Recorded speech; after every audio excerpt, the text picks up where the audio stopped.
The two most recent steps Canada's taken to go on full-on authoritarian include Nova Scotia. They have banned going on a walk in the woods for 2 months due to so-called danger of forest fires. This is safetyism at its absolute worst. Are you kidding me? For 2 months, we only have a couple months of summer in Canada in total.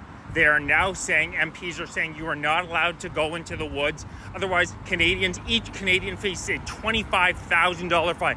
If you and your family or four are caught in a walk in the woods in Nova Scotia, you're bankrupt yourself. $100,000 fine in Canada. This is COVID on steroids, and they are rolling this out as a test run to see whether Canadians will stand up for their freedoms. This government, since Trudeau was elected in 2015, just continually pushed the boundaries and pushed the boundaries. Canada was one of the most restrictive countries in the entire world during COVID-19. A lot of provinces had, you couldn't go outside after 8 p.m. This is another example of how we continue to creep towards authoritarians.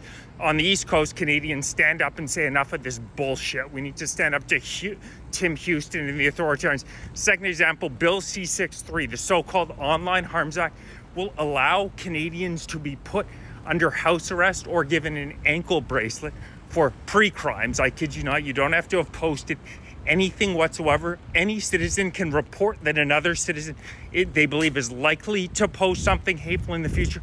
And I kid you not, the newly created Digital Safety Commission, featuring 10 unelected bureaucrats and an ombudsman, if they deem you a severe enough threat to public safety, you don't have to have done anything. They can say, oh, we think that this guy is likely to post something hateful in the future. This is Orwell on steroids, 1984. I don't even think Orwell could have thought something up like this. This is mind reading at its best for house arrest. Bill C-63, the so-called Online Harms Act. In the UK, they're already arresting 30 people a day, on pace to arrest 12,000 people a year for essentially criticizing immigration. Are you effing kidding me?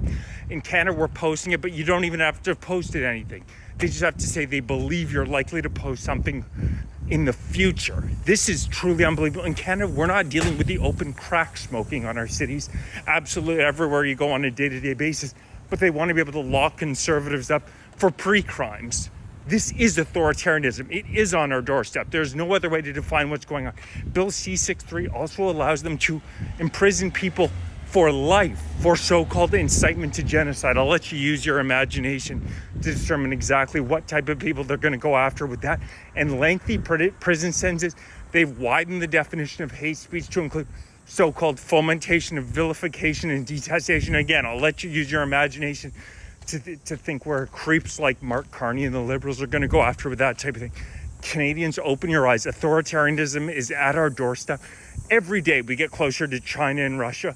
It is truly disturbing. It is time that we stand up and fight back. If you support my work, please like, subscribe, check out my YouTube channel as well.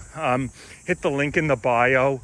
I'm going to be setting up rallies in early September because it's time as Canadians we stand up to these authoritarian thugs like Carney who are just carrying on the horrible job that Trudeau has done. Canadians are worse off by every objective measure for the past 11 years straight. And these guys could give a damn. They're actually happy about it. It's time that we as Canadians fought back.